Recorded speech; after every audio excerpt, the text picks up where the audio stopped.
The only thing we have to fear is beer itself. Beer. So many choices. Only no function beer well without. Woohoo! Beer!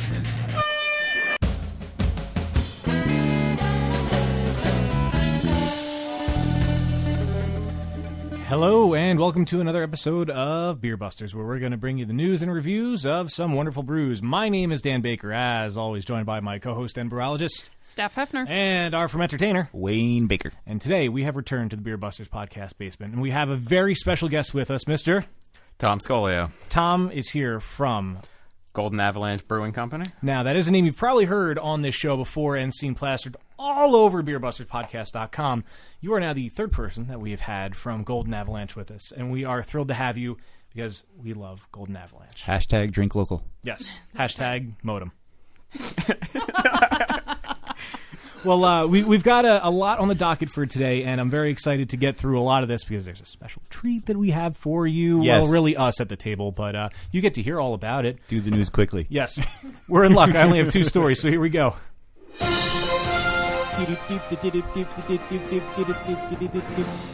So as I said, I only have two stories.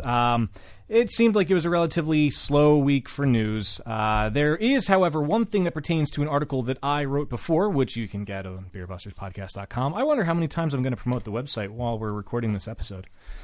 It comes out of Delaware. It's a drinking game. Of course. It should be. Every time the website gets mentioned, we drink, and then we drink again. I meant later. the listeners, but we can too.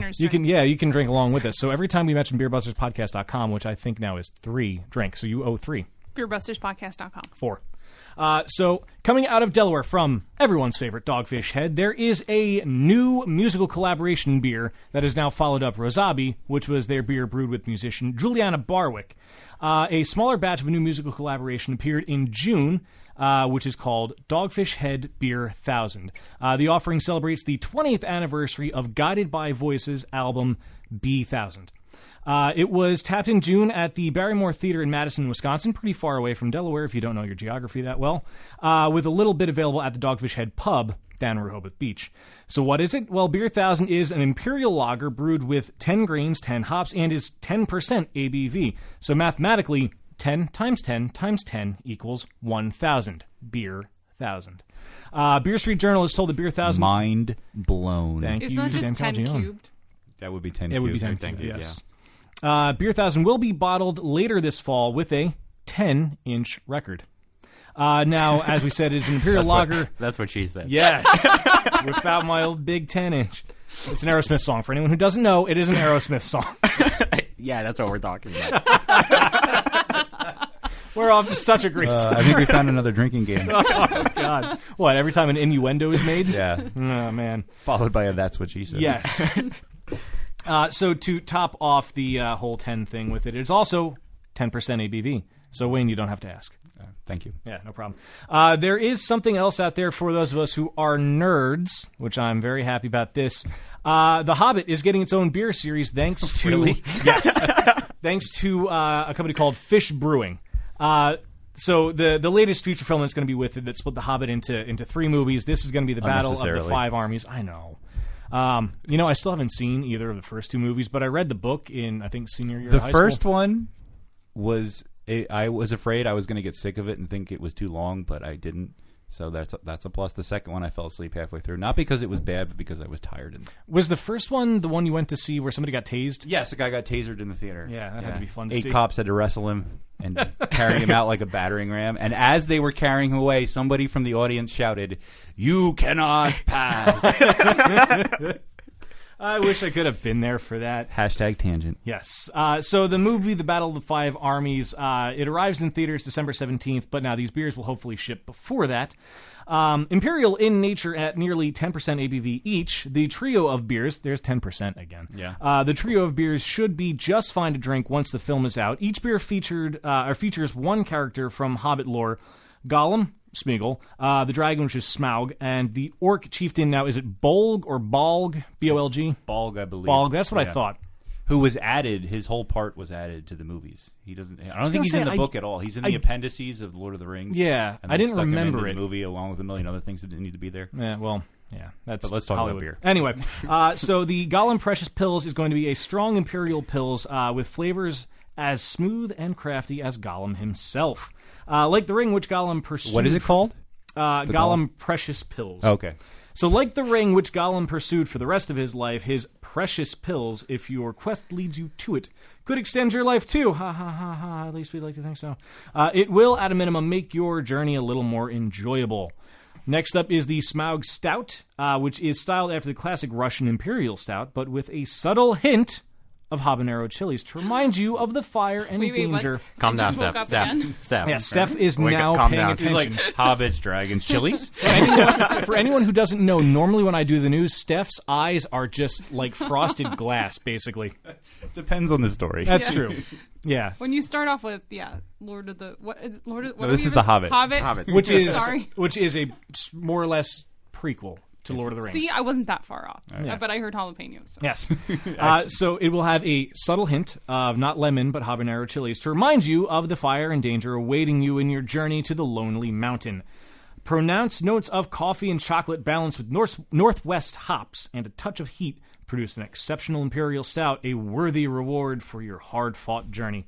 And the Balg Belgian Triple, which is an orc chieftain who ruled for over 150 years, Balg would drink his grog of choice, and no one would tell him otherwise. A flavorful, strong Belgian triple, some said it refined and otherwise gruesome character. Note that they don't tell you really what the flavor is there.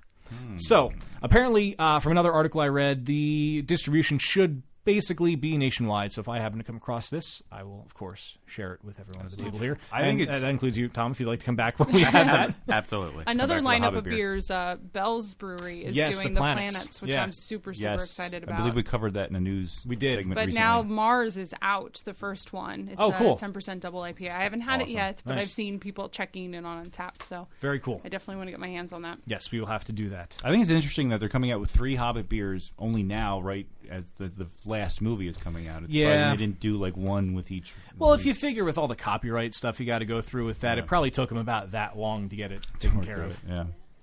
Well, that's all we really saw all I really saw on the interwebs that was really worth passing along. Now, the special treat that we have at the table. So we've talked about it ad nauseum.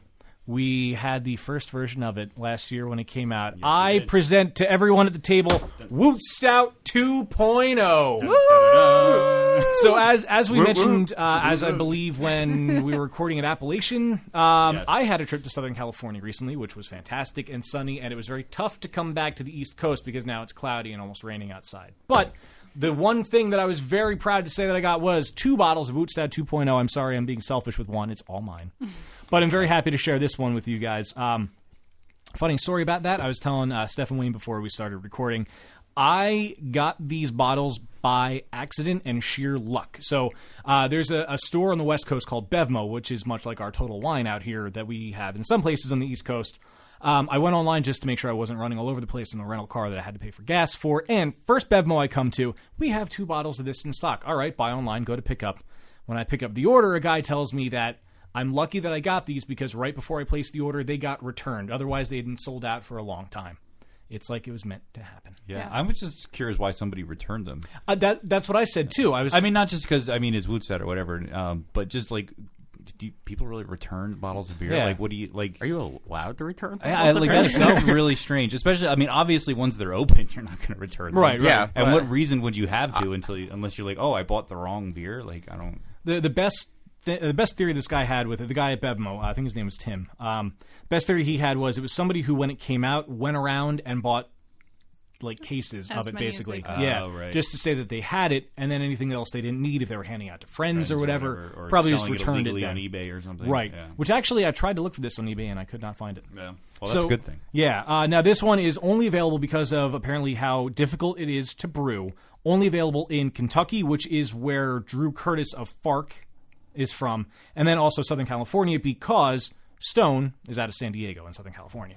Now, we have some notes on the beer. So it is from Drew Curtis of FARC.com, Will Wheaton, who is an avid homebrewer, actor, and, as we like to call him, professional geek.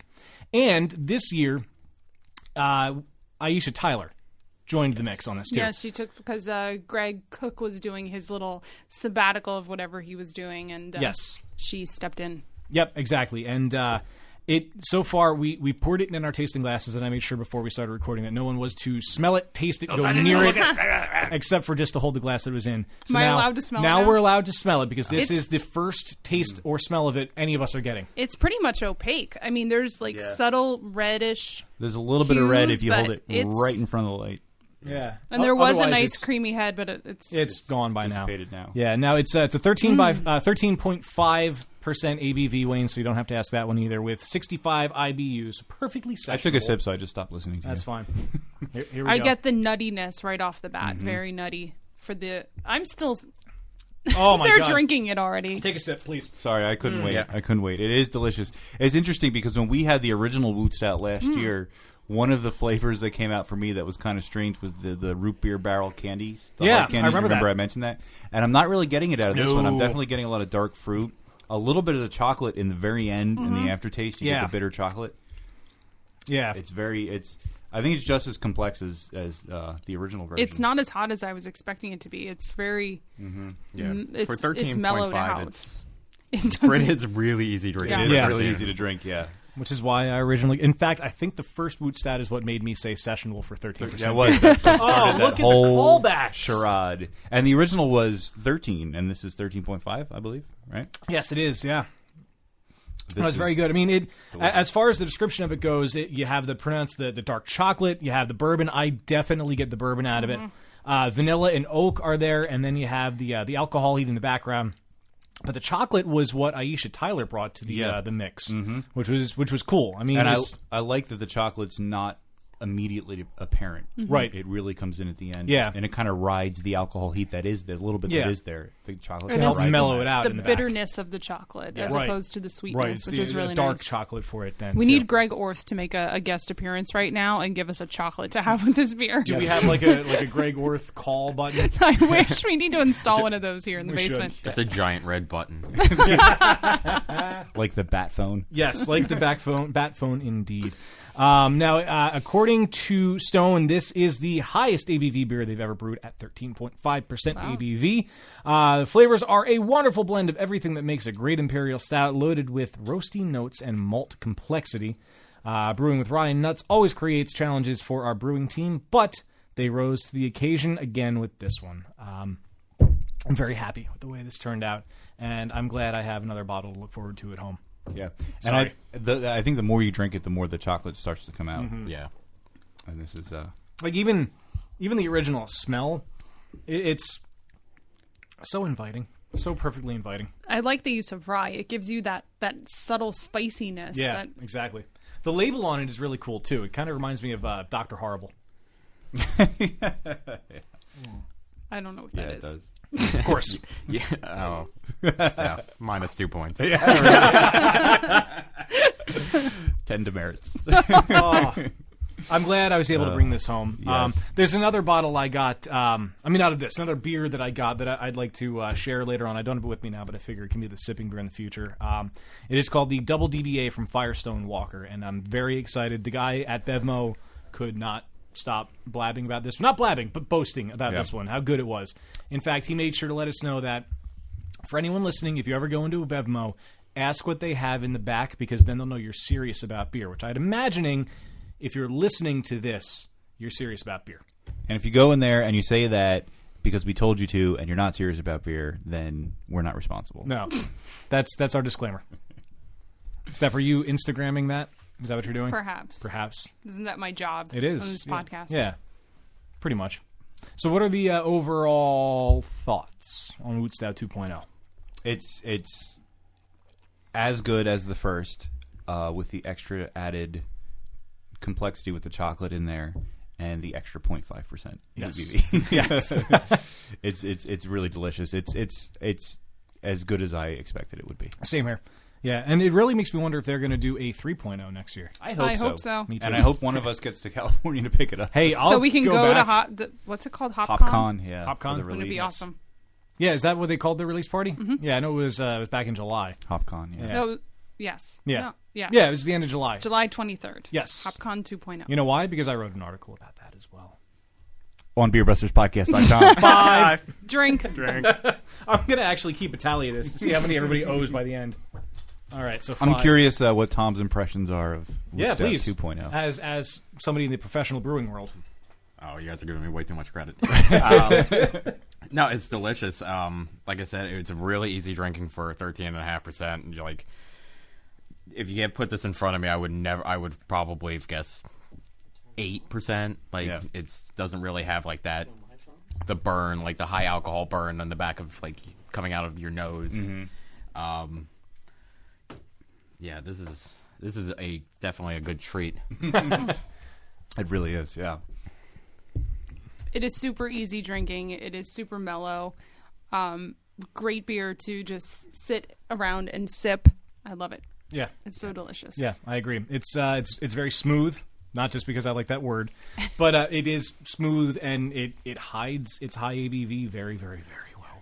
Dangerously well. And then you have the bourbon taste that's there and Yeah, like and I think it's a little sweeter and creamier than the original. It's got like a the cooking dark chocolate. Yeah. Yes, like dark cacao. Yeah. Very nice. Well, I'm going to have to pour another glass of this.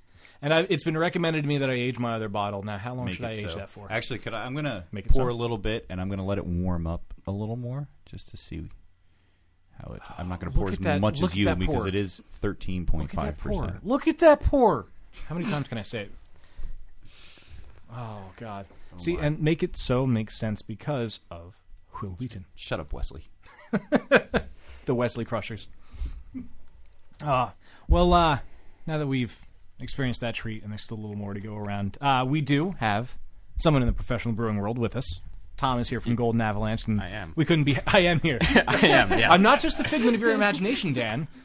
No, we're very excited to have you here. And as I mentioned in the intro, you're the third person from Golden Avalanche we've had, and we're still very excited to have you here because we're all very fond of Golden Avalanche.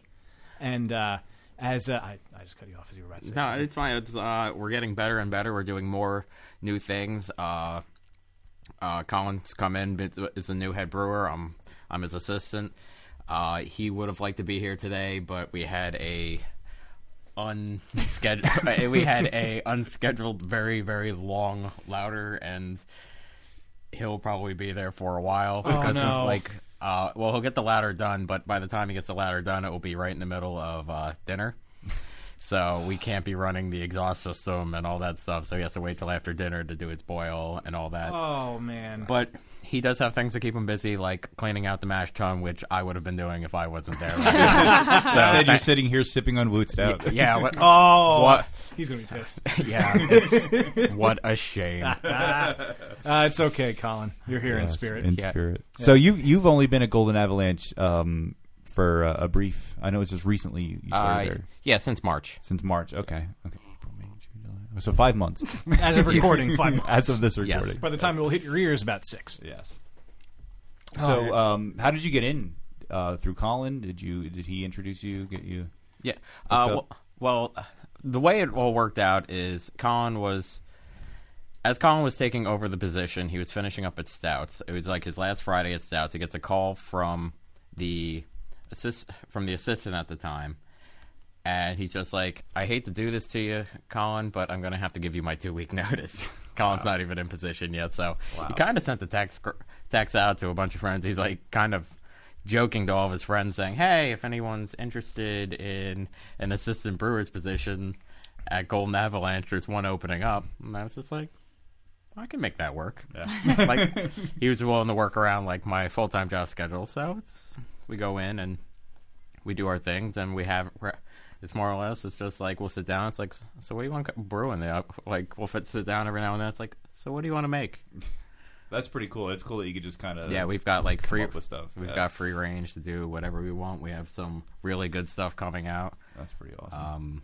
Can you tell us a little bit about the anniversary beer you brewed today? The anniversary beer is it's an Imperial Oatmeal Stout. And I think that's the oatmeal. I think is what's slowed up everything today. But it's going to be around. We're hoping it finishes out around 20 Plato, so it'll be about like 9% when it's all said and done. It will be available in. It will be the only thing we're ever going to bottle. Nice. Oh. Okay.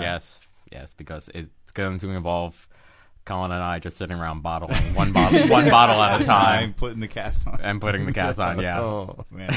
Well, we've talked about recording at the tavern, so maybe we could line that up with bottling day, and you could put us to work. Yeah. While we're recording, just Yeah, Record while capping. bottling. You just He's hear capping the you just bottles. hear cling cling the entire time. That won't be too obnoxious at all. But No, none. We've had louder background noise on the podcast before. Oh, yeah, we We have. recorded in fermentation rooms, boo pubs on a Friday night. Yeah, we've had some interesting So, background noise. To say the Now least. you said it's an anniversary beer Yep. that you're brewing today, so that's an anniversary of Yep. the tavern, obviously. Yep, that is- the brewing of Golden Avalanche will be 15 years old in September. Oh, awesome! Awesome.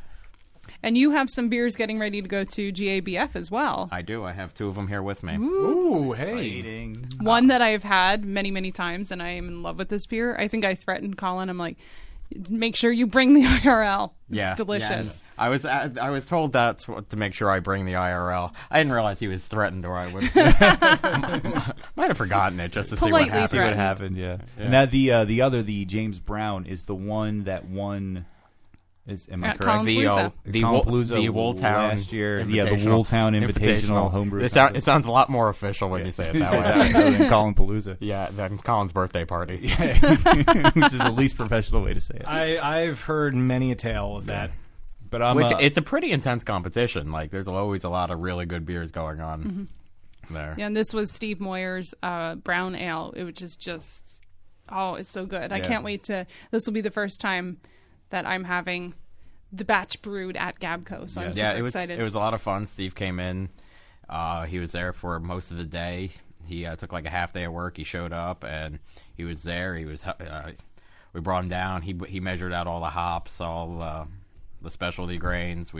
We helped mill it down. He helped mill it down. He was having such a good time when he was there. It was a lot of fun. It was a lot of fun just to see him like glowing and happy, like knowing that like something he created is going to be on a menu somewhere. That's and pretty awesome. Going out for the pro-am at GABF. Yeah, that's pretty awesome. Good Now, I times. know this year you had the cucumber. Yes. Okay. Oh, yes. Yes. Yes. And That now was so you good. guys are going to brew that at. Am I correct? We'll probably end up doing Or you talked about it. We'll probably end up doing a pin or a firkin of it. Okay. Awesome. Less cucumbers. yeah. The eight barrels worth of cucumbers is a lot of peeling, a lot of peeling and dicing up of cucumbers. Yeah. It was such a good beer, though. It was so really good. refreshing Yeah, it and was really delicious. And you had the cucumber flavor spot on, so I can't wait for that to come on at Gabco. See, now we've said it on the air, so now you have to brew it. We need to have another beer to go along with it. Like if we're doing a pin with it, it needs to be like, all right, well, we need to be doing a pale ale. We need to have a pale ale, which we don't really have a pale ale on regularly. So we'll see. We'll see when it comes on. But we're hopefully going to end up doing that spring of next year. Very cool. Cool. And you guys were at beer camp this year. We were at beer camp. Oh, that's cool. I had a blast at beer camp. I wanted. To I do had a that blast so at bad. beer camp, too. I mean, you're wearing the T-shirt right now. Oh, yes, I am. Yeah. It was an awesome, I'm so jealous. awesome day. And so many former guests on the podcast were there. I got to say hi And to a some lot future of ones. I was gonna and say some future that. ones. Yes, Very cool. I mean, that's Good old I'm Steph, so always excited. networking. Yeah. that's my job. Hey, I tried to book one guest, and we had to reschedule. It's all right. But These things happen. he's coming back in, and he had a good reason. These things so. come. These Yeah. things happen. It's all So right. just keep checking back at beerbusterspodcast.com to see who these guests are. 6. Now you're just doing it on purpose. Yeah. If you are drunk by the time you finish listening to this episode, send us a drunk tweet. Yes. It also means we have done our job. You can find our Twitter handle on beerbusterspodcast.com. So you guys had, let me see if I can remember, Cram Sesh and the Sunburnt Saison at beer camp, correct? Yes. Do you want to talk about those beers? The Sunburn Saison, this was the second batch. It had lemongrass and citrus peels in it. I was going to bring one of those, but I decided to go with the James Brown. This is actually the first day James is on tap at the tavern, so I figured it would be a The good debut. the debut day. All right. And I needed an excuse to bring some of it home. Nice. So we can take very tiny pours because Yes. Tom's taking the rest with him. No, take all you need. They're not after the 13.5%. It's not gonna. It's going to be water, isn't it? Yeah, it's gonna. It drinks a lot. It's not quite as chewy as the Woot Stout. But yeah, the Saison, we did 2 batches of it. The first batch, we just did a straight Saison because we never really did Saison on that big of a scale before, so we wanted to give it a try. We didn't want to do anything too crazy with it, and it came out really good. So it's just like, let's pitch off the yeast and do another batch of it. So we were just like, what do you want to add into it? Let's see what we have downstairs. Or let's see what we can get from the kitchen. It's we saw there was lemongrass in the cooler downstairs, and he got an order of citrus peel in from a brewer supply group, and we just we ran with that. We were just kind of experimenting with it and having fun with it. And it was delicious, so thank God you did. It is. Yeah, I haven't tried it yet. I'm excited. The first version is going to GABF. Excellent. So we still have Fingers crossed. we have a keg of that squirreled away. Very nice. And the cram sesh, that's a session. It's a session IPA almost. It's almost on the IPA level, but it's not quite there. It's right between pale ale and IPA, closer to the IPA range.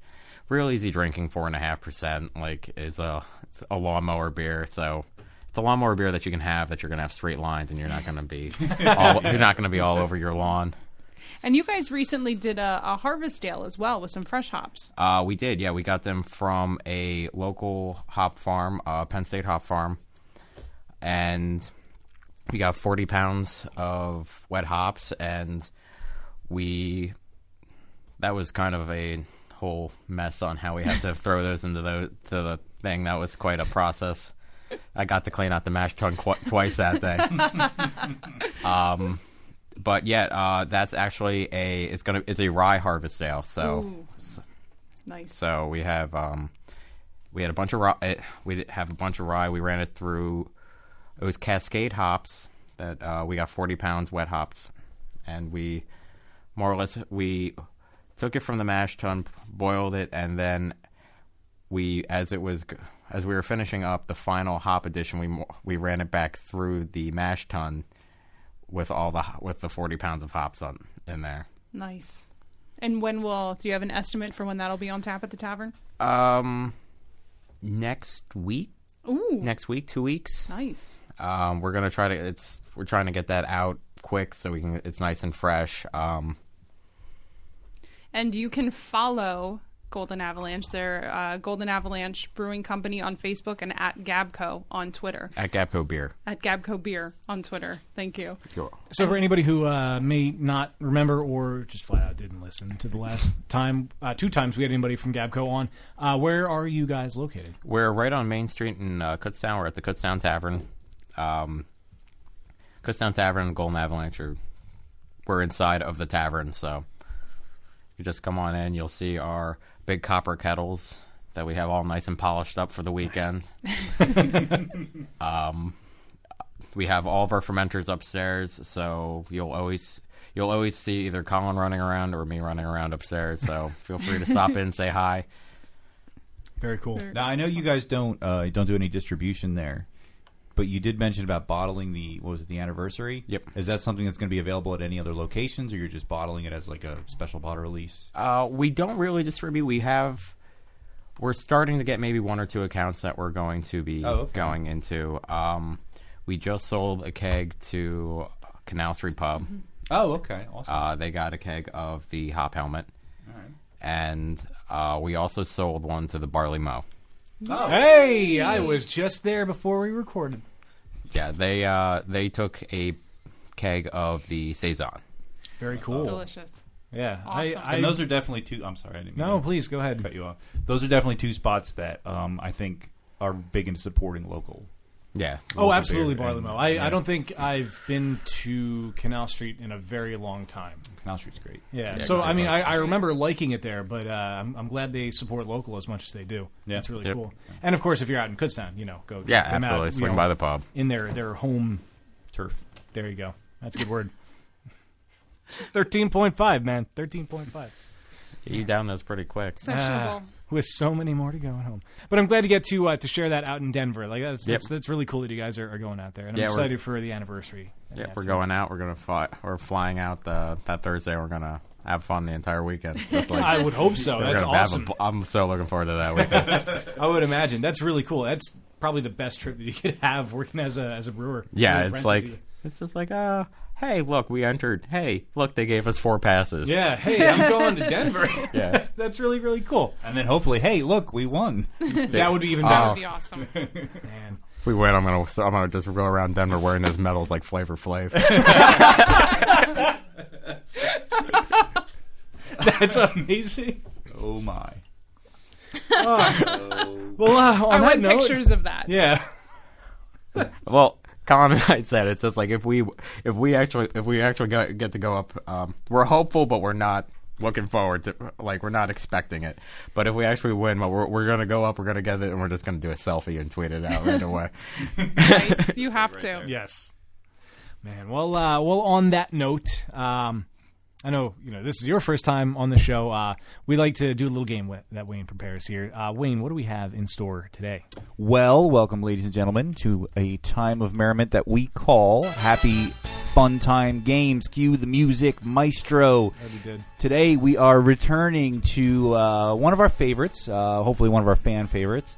This is the return of There's Weird in My Beer. Now, the last time we played this game, it was There's Not Quite So Weird in My Beer. I've sort of toned it back from the beard yeast and bull testicles and frankincense, myrrh, and moon dust that we've talked about before. And we're talking more about beers that have ingredients that stray beyond the traditional barley, hops, water, and yeast, but not too far, nothing too crazy. So this is in that spirit. These are beers that have ingredients that aren't insane, but are interesting. So the way this game works is I'm going to tell you the name of the beer, give you a brief description, and a multiple choice of what the interesting ingredient in this beer is. Everybody's going to alternate to see if they can guess what that is.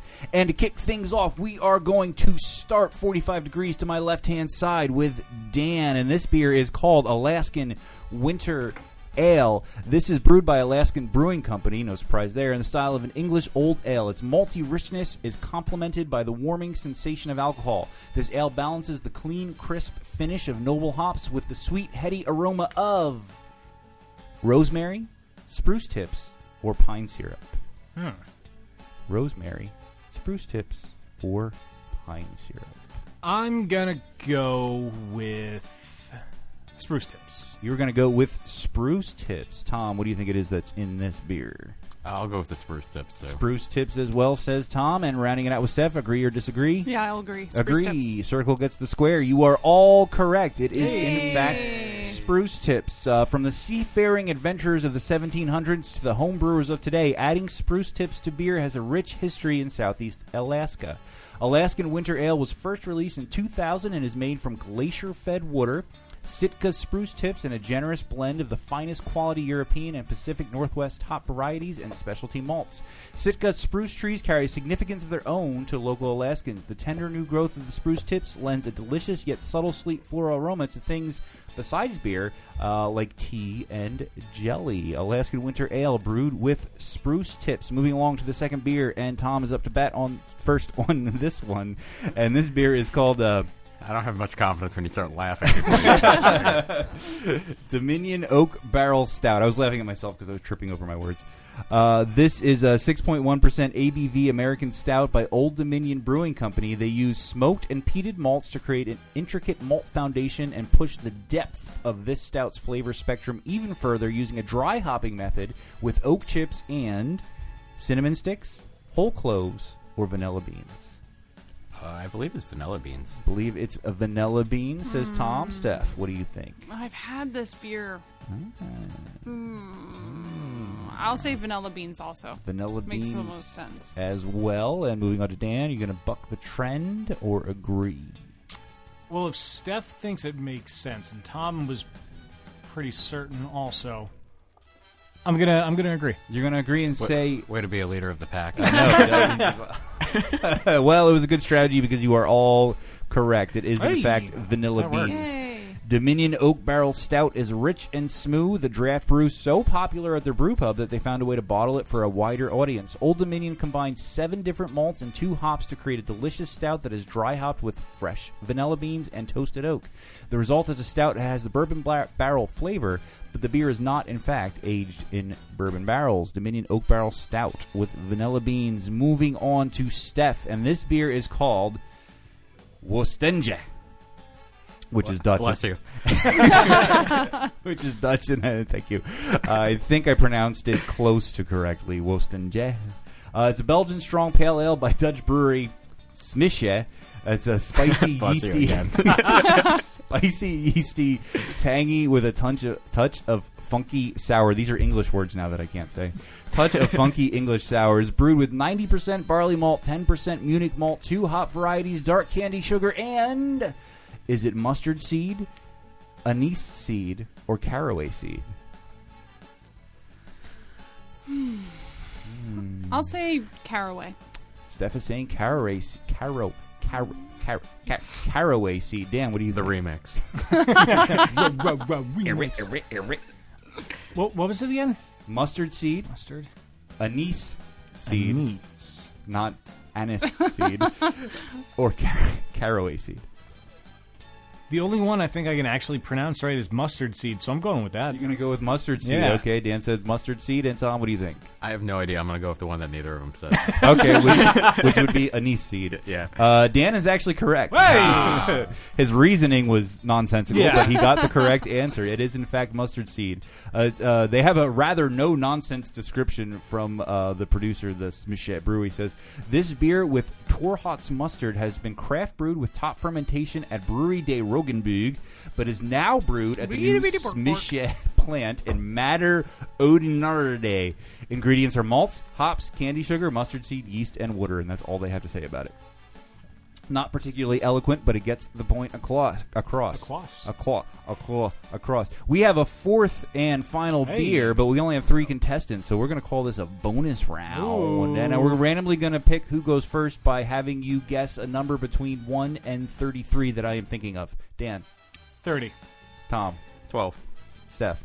13. Steph is the closest. The number was 14. Steph, this beer is called Mangalista Porter. It's a 6% ABV American porter by Right Brain Brewery. It is only made once a year as a rich, chocolatey, and infused with a symphony of salty, smoky, and savory flavors, largely thanks to the inclusion of, is it pork, salami, or Worcestershire sauce? Pork. Steph says pork. Dan, what do you think? Pork salami or Worcestershire. Worcestershire. Let's go with Worcestershire. Worcestershire, says Dan. And Tom, what do you think it is? I'm going to go with Worcestershire. You're going to go with Worcestershire as well. You gentlemen are incorrect. Steph had it on the Hey! nose. The answer is, in fact, pork. And actually, the proper name of this brew is Mangalista Pig Porter, but that would have given the answer away, so I redacted the word pig. The porter is brewed with smoked pig parts, not bacon, they point out, but with heads and bones. Oh, God. Why? Just because we thought we safely could. The brew took home a gold medal at the Great American Beer Festival in 2011 in the experimental category. Mangalista Pig Porter. I feel a little bit better about my own. You probably should. Although I don't know, are you entering that in the experimental category? Yep. All right, there you go. So I'm going to add up the points real quick and see who our big winner today is. And it looks like we have a tie for first place, ladies and gentlemen. The regulars at the table, Dan and Steph, with 3 points apiece. Coming in just barely a smidge behind with 2 points is our guest, Tom. I guess I'll have to have more Woot Stout. Yeah, I guess so. It's calling your name. Rematch. Wait, was... Oh, there's the new sound bit. I'm sorry, I kind of trampled over it. Yeah, it Pretty happens. good, though. It happens. I wanted that to be louder. Love it. I couldn't. Well, okay. Do we have a tiebreaker, or are we just gonna? I'm thinking of it. No, we don't. Okay. Well, that's okay, because I would probably lose anyway. I'll take a tie. How about rock, paper, scissors? Rock, paper, scissors, Lizard scissors. Spock. Yeah, thank you. Yep, exactly. More Star Trek references. Yes. All right. Well, Big Bang Theory. That's something I I know, actually but watch. Spock is Star Trek. Via Star Trek via Big Bang Theory. Yes. All right. Well, anyway, let's learn something. Get the cheese to sick bay. No. Your beers. No. Know your beers. Steph, what do we have? Okay. So beers are typically divided into two categories, lagers and ales. Lagers are fermented at a leisurely pace at cold temperatures, producing a mellow, clean-tasting beer. They're typically hopped with noble hops, known for their delicate, dry spiciness. Ales, on the other hand, go through a shorter, warmer fermentation, producing a fruitier, spicier brew that can stand up to more aggressive hops, whether earthy, resiny, floral, or citrusy. Enter the IPL, India Pale Lager. They are fermented like a lager, then hopped with pungent American hops. While gaining popularity recently, this hybrid style has been around for a while. 6 years ago, Schmaltz Brewing Company in Clifton Park, New York, introduced Sword Swallower and IPL. However, it was categorized as a strong pale ale, Imperial Pils, on sites like ratebeer.com. The style hasn't been around long enough to truly be identified. The Beer Judge Certification Program has not yet identified the India Pale Lager as a style. In fact, the characteristics of an IPL are unlike any lagers it does identify. The IBUs of an IPL vary, but are generally from 45 to 70. The hoppiest lager recognized by the BJCP is the German Pilsner, coming in at 45 IBUs. IPLs contain a similar hop characteristic as the IPA, but the lager yeast strain brings the character of the hops and malts even more to the forefront.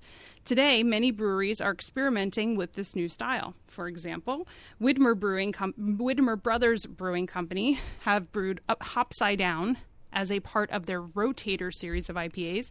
Sam Adams has their Double Agent IPL, which is now a year-round offering, brewed with more than a half a dozen varieties of hops.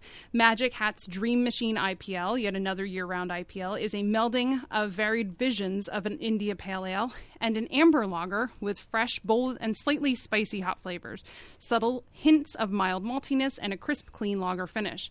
Great Lakes Brewing recently released Silver and Gold IPL to celebrate their 25th anniversary, a brand new India-style pale lager fermented with their Dortmunder Gold Lager yeast. And Ballast Point has Fathom India Pale Lager, which is a limited release available in 22-ounce bottles. And then there's Jack's Abbey. Oh, Jack's Abbey. The Framingham, Massachusetts brewery brews only lagers, and their IPL Hoponius Union and Double IPL Mass Rising are seriously to die for.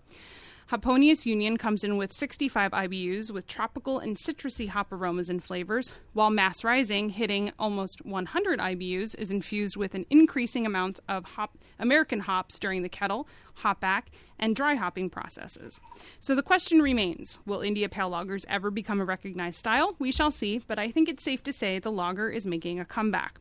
So today, in our tasting segment, we will be tasting that experimental beer from Golden Avalanche, the Hop Helmet IRL, which is an India red lager, sort of a hybrid of the IPL, a hybrid of the hybrid, perhaps, Tom? Yeah, well, it's Its parentage is complicated. it's a red lager that has an IPA as a father figure. It's perfect. Yeah. As a role model. Yeah, as a role model. As a role model. It's a rebellious red lager. So play that intro so we can get drinking. Okay. Beer me! Beer me! Beer me! Beer me! Anyway, I would ask what we have, but we've already discussed it. But what I don't think we're not drinking that first, are we? I was going to ask, what are we going to start with? Oh, no, we start with the IRL. All right. Cool. Well, so we're starting with the in real life. That's what I was thinking. We're all about the segues here. In Yeah. real life. In real life, we're drinking the IRL. Ba-dum-bum. Ha ha ha! I don't have a rim shot on the soundboard of all things. Really? Yeah, I know. Minus 2 points for With you all now. all my really. crappy jokes, you figure that'd be the first thing I would think get. that would come standard with any soundboard app. Yeah. Oh well. I'll add it in post. All right, Tom, so give us the deets on this delicious brew. Cool people say give us the tails. No. I've never heard that before. Me I've neither. never heard that before. I must not be cool at all. I don't know. Maybe Wayne's just the anti-cool with that. So it was just kind of an experiment that Colin and I were playing with. We were just like, oh, well, we were talking back and forth. It's just like, we kind of wanted to grow beyond our flagship IPA is called Hop Hat. We're just like, well, we can have a little fun with this, like growing on the kind of the series on that. So it's like, okay, so we're have a hop helmet. I was like, well, how about a hoppy red ale? And he's just like, And then he's just like, how about a hoppy red lager? Yeah, why not? So like sort of like one-upping each other. Yeah, like it was just kind of like, how weird can we get this to go? Yeah. And so, or how far out of the box we can be, and it worked out. It worked out extremely well. He has a couple connections throughout the industry. We got 11 pounds of Simcoe from Weyerbacher Brewing Company, so we have a nice Simcoe finish, which is really nice. Smaller breweries and stuff like that really can't get a lot of the specialty hops like that in the large quantities like we need. Like we needed 5 pounds of Simcoe hops, and when you're buying them by the pound, and you don't have the big contracts like Weyerbacher, who has, you know, one of their flagships is named Double Simcoe, so they're always overbuying it because they don't want to be shorted on it if there's if it gets starting to get rationed out, what was it? Cascade was a few years back, where it's just like they're always like way above demand, so like they always have extra Simcoe that they'll sell to like local places and stuff like that. And they were originally trying to sell us a 40-pound bag, but so it's like we'd have to hop everything. Like, what are we doing this? We're not on a 40-barrel system like they are. Yeah. So like 40 pounds would last us probably like 4 years. Nobody would want to. You wouldn't want to use them at the end of it. Oh man. So I do really like this. Yeah. It has if you want to hear everything we just said, you can sign up for our newsletter at beerbusterspodcast.com. 7, 8. Oh. 8. We're at 8. Anyway, as I was saying, it's very piney and resinous in the aroma, but then the taste is more dank. Mm-hmm. And I really like the combination of the two. And it finishes so clean and nice, and it's crisp. Like, you still get all of those things you love about a lager, but you get that assertive, bitter, it's extra resinous hoppiness, and I love it. I absolutely love this beer. It came out really, really well. I'm very happy with that. It really did. Good. Yeah. We were trying to get Cram Sesh kicked so we can get this on, and so it was like the one day I just went down and I tapped off 2 pints and I started handing them around to all the entire staff, and they're just like, "What's this?" I was like, "This is the hop helmet. This is the IRL coming on as soon as we get rid of Cram." And it's just like I let the bartender. He walked out. He's just like, "Everything's kicked but Cram Sesh." Like, I love it. That's the way to do it, though. Get your staff on board with you, and you get them excited, and it's just like, oh wow. For some odd reason, they sold like 3 growlers of Cram Sesh last night on a Tuesday night. I really, it's like Steph and Wayne both said. It's so good. You get the lager, you get the bitter, but it's a perfect marriage of it. It's something you would never really think would work well, but this works very well. Yeah. I like it a lot. And you would expect a beer that has the bitterness that this has to have that lingering bitterness that stays with you, but it doesn't. Yeah. Dare I say it cleans up after it does, and I think it's the lager characteristics that #clean up after themselves. #modem. But and it also has the malts sort of just kind of play the supporting role. Like they're not like they don't want any attention. They're just there like holding everything up. Like we're just doing our jobs. Mm-hmm. It's the character actor of the beer. Yeah. You guys are so good at describing beers. I love it. Like you guys talk a very specific nerd. Hey, I'm okay with that. That's very true. Shall we transition on to the next beer? How should we time into things that are actually going to make it onto the internet? Well, this will make it onto the internet just at beerbusterspodcast.com. 9.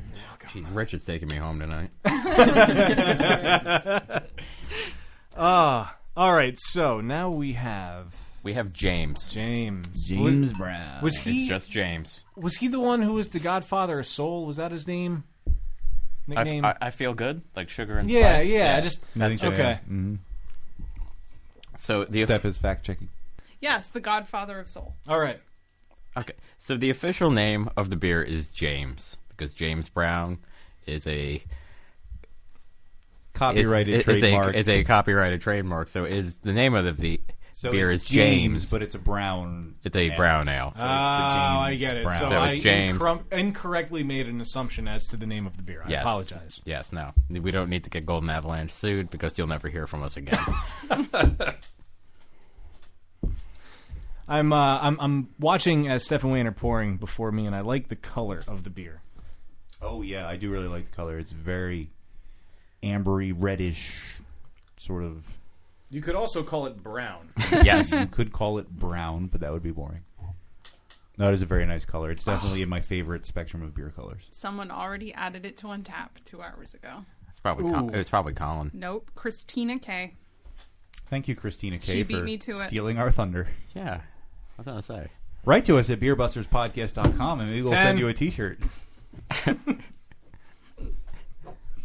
The aroma 10. is very Brown. sweet. Yeah, it is brown. It's a brown aroma. It is a brown aroma, but like a brown sugar, sort of caramely. Yeah. I really like the taste. Like the color of it is one thing to kind of make you realize that it's gonna hold its own. But then the taste, that brown sugar is there, and it's, dare I say, smooth. Yeah, we followed Steve's recipe flat out. We scaled it all up appropriately according to, going from the 5-gallon batches that he normally brews at his house to the 10 hectoliters that we brew. And he's perfected it. I mean... Yeah, this is, I think he said this is close to about like 12 years in the making. Like, Oh, wow. Different, slight variations over 12 years. He's just been brewing it where it's just like, okay, he originally started off as a roasty porter. And he's just like, well, I didn't really like this, so he took this out, he added this, and over time it became a brown ale, and it's now named James. Or Jimmy to its friends. Yes. No, it's James. He's a very dignified guy. Yeah, he's very A little formal. formal all the He's time, very yeah. formal. He's Always got that. he likes his birth name. Yeah. So what is the ABV on this one? This one comes in just under 5. Okay. It's 4.9, I believe. That would be just under 5. Yes. Yes. I just love the nuttiness. Yeah. And even in Steve's honor, we have it a little bit undercarbed because that's how Steve likes his. Anyone who knows Steve, that's how he likes his beer. Oh, see, I figured it might have been the growler that didn't keep the carbonation in. No. Okay, so Steve- it's intentionally done that way. Steve does not like his beers overcarbonated. He likes them to be a little undercarbonated. He's like they're easier to drink. So that's what we did this all in his. It's his beer. It's his beer. We just follow. Like he was the head brewer in this one. Like we did whatever he said, and he didn't say to make it a little undercarb, but we figured it would be a nice touch, and he'd get a good kick out of it. It's a nice homage. That's really Yeah. cool. I do think though, like the lower carbonation, it takes away some of that bite, and that like stinginess and the mouthfeel that you get, and I think that helps the sweetness come through a little bit more. Yeah. I may be reading a little too much into it. No, that's a pretty fair assessment of it. Now that you say it, I kind of agree. As I go back for more. Make it so. Yeah, it's real. Like I sent out on Instagram and Twitter today. I was like, I have my new best friend, and his name is James. It is very good. It's got great sweetness, a great sort of brown character. It's got like that savory brown sugar sweetness and a little like maple syrup maybe. Mm-hmm. And some. Yeah, it's very well balanced. Mm-hmm. There's really not a spot in the beer. Like you could tell, there's like he's been working on this for a long time. Yeah. There's not really a spot that like he has not like worked out the kinks on. Like every rough spot has been sanded down, and it even has a little bit of dryness at the end that comes in. That's making me continue to drink it. Yeah. Would you say more quickly than it otherwise would? I would say that, yes. Okay. It's a beer that you can drink a lot of too. You could sit at the bar at the tavern and have a couple pints of this and just have a fun evening, and I'm sure it pairs really well with the food there too. It's just a good all around solid brew. It is, and it's good that it sits at just under 5%, because it is so easy drinking and it does invite you back. Yeah. So you could sit and knock down a few pints. Not like Kutztown. Not like Wood Yeah, no, you don't want to. You don't want to have pint after pint of Wood Stout. Yeah, I think like one Why pint not? of Wood Stout is probably pretty heavy. I don't think you even want a pint of Yeah, Wood I was just Stout. gonna say, yeah. A 10-ounce goblet. You maybe do at realize most. that the other bottle I've got at home, I'm going to kill off within like 2 hours, right? I Well, hope you're planning on staying in for the night. Oh, of course. I mean, it's at home. Oh yeah, no, we're talking about when you go out. Yeah. You don't want to be the fall over drunk at the corner of the bar. No, you don't. All right. You're getting too old for that now, Dan. Listen, I don't want to hear it, all right? Here we go. I'm the young end of the table. Calm down. deep, I still have my youth, damn it. deep breath. Don't make me break out the pepper spray. What kind of pepper? And or coffee.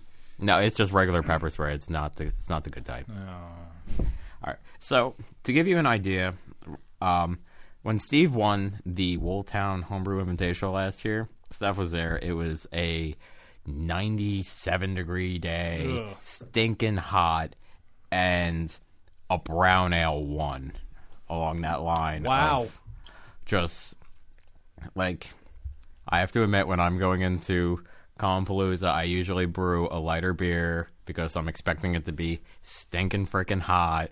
Like, I want something that people are just going to be like, oh, I'm going to go back to that one because it's just easy drinking and all that.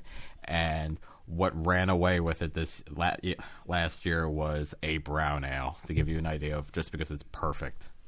Yeah, that is impressive given the context and the circumstances. And I don't think there was any surprise going into it. Like, I know this year at the competition, it was very, very close. The beans, as it were Yes. spread quite evenly. We use beans to vote. But Fresh beans. I kind of feel like most people knew that Steve kind of had it in the bag. I mean, his was a league above everything else that was on. Absolutely. I got to go to Palooza some year. Yes, you do. Maybe next year. Bring a tent. Bring a tent. Yeah. Yep. Camp out. I went this year for the first time. Steph was nice enough to let me tag along with her, and it was a lot of fun. And the competition was close, and there were some really great beers, including the one that you and I collaborated on. Yes. That didn't win, but was awesome. Your first attempt at brewing. Yes. Maybe It's next turned year out I well. can help brew. All three a of beer. us could brew together Yeah. for Palooza. Finally, the Beer Finally. Busters. The Beer Buster full beer. collaboration. We've only been talking about it for, what, a year? Yeah. Yeah. Yeah. We're 2/3 there. If you have any suggestions, you can email us at info@beerbusterspodcast.com. Are we counting that? 10. 11. BeerBustersPodcast.com. 12. Taco.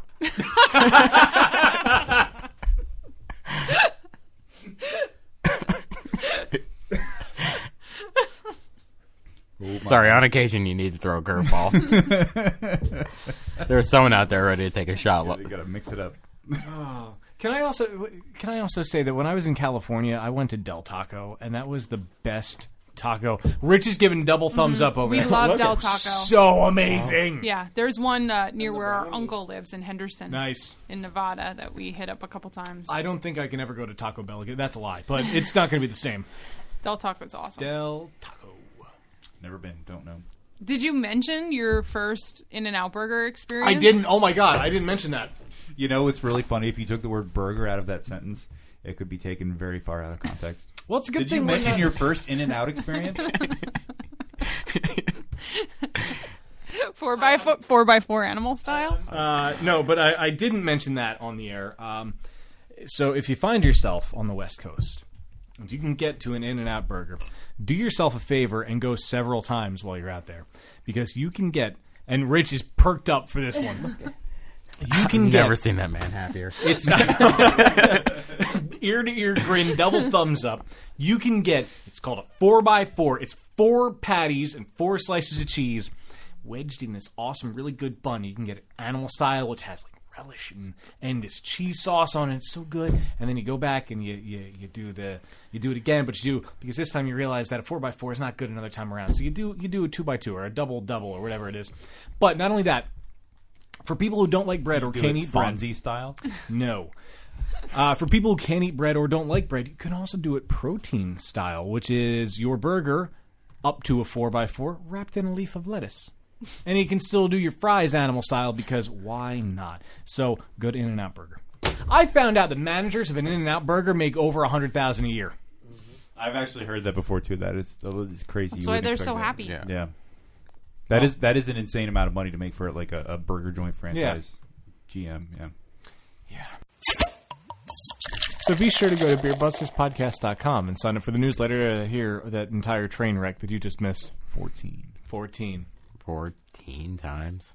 You are whores, all of you. They are, right? So the question that now lies in front of us is, what are the favorites? The favorites. I think everybody knows what my favorite is. What is it? I love the hop helmet. My girl. So good. All right. Thanks for elaborating. Yeah. I mean, that's all we're getting out of What else do you need to say? No. I'm going to agree. The James was very good. But the hop helmet was really interesting, and it was a nice... I like mashups of styles that work, and that's a mashup of styles that worked really well. Are we including the Woot Stout in this? We are not. I am officially deciding. You know what? I like the IRL better But than the I Woot do Stout. think the IRL was definitely... The Woot Stout was so good, but I'm leaning towards... My new favorite beers are beers that I can drink a lot of, and I want to drink a lot of. Like, I like Woot Stout, but it's something... Yeah, I've had it. I can drink a little bit of it, but I'm changing in my beer preferences, I think. You're maturing. I'm maturing Getting a little older, bit. A little wiser. A little older. Watch. A little older and a lot wiser. There you go. There you go. Kiss ass. But yeah, the Woot Stout was awesome. But I think the IRL was, when it comes down to it, was just more interesting as a beer. You know what? I agree. But I'm going to say I like the James a little better. Do you have a record scratch? I don't. I can probably You get like the one James out. a little better? I do like the James a little better. I mean, I noticed he was drinking a lot of it. it happened to be the growler that wound up right in front of me. So, Well, in all fairness, they both were in front of you for quite a while, and you kept reaching for the I James. did keep reaching for the James. Until I took the IRL. Until you and took it started- away from you. subconsciously, I think you're right. So, James, for many obvious reasons, then would probably be my favorite. The IRL though was really good. It's like I said, right after I tried that for the first time, it's that unique style that you don't think would go well, but it does. But the James is just, man, a brown ale that you can go to on a 97-degree day. Yeah. Exactly. I like that a lot. But now we have the Sobeys choice. What was your favorite out of these two? The James is my favorite. Hey, all right, I'm not alone. I'm a malty, roasty, over hoppy guy. Amen. I usually am too. You're I usually really a guy am. too? No, I'm usually more on the roasty, nutty side. That's why it surprised me when I first had this that I loved it so much. Nice. You know what I'm really loving lately is black IPAs. Yes. Yeah. Because you get that is the next level on our the on our hat roasty, series. you get all that nutty and roastiness, but you get the hops too. And I've had a few of them lately that I've really enjoyed. Especially when they don't like compete.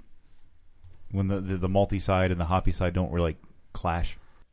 So I know the brewery is located in Kutztown, but if people wanted to find you online, where could they find you? Besides beerbusterspodcast.com. 15. Yeah, I'm sure there will be a link showing up to our Facebook page for Golden Avalanche. And we're on Twitter at gabcobeer.com, GABOCO beer. Instagram. Are There you is- guys? no, there is you no can Instagram. Follow, well, they can follow you or Colin, I suppose. Yeah, you can follow either me or Colin on Instagram because And my address is Social security number, Social Security number, telephone number. blood type. We almost made it. my blood type is alcohol.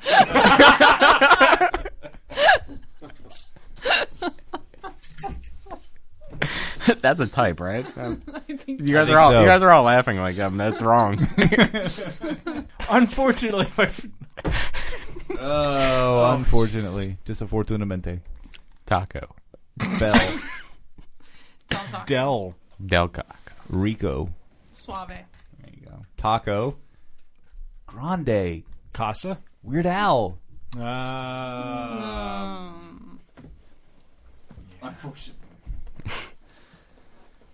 Fortunately, my friends. For the first time, I'm going to say this. Fortunately, this brings us to the end of another episode of Beer Busters Podcast. And it's not that we did not have fun, just there's far too much stuff to use for outtakes, and yeah. More outtakes. It was the great Anonymous that said, history flows forward on a river of beer. I'd like to go on that river. We would like to thank Tom for being here with us today. Thank you so much for joining us. My pleasure. As the third person from Golden Avalanche here, which does in fact start with a G. It does. Yes. As always, I am Dan Baker, joined by my co-host and brewologist, Steph Hefner. and our fermenter-tainer. Wayne Baker. Go to beerbusterspodcast.com and drink 16 times and check out our outtakes. Goodbye, my friends. Beer Busters Podcast.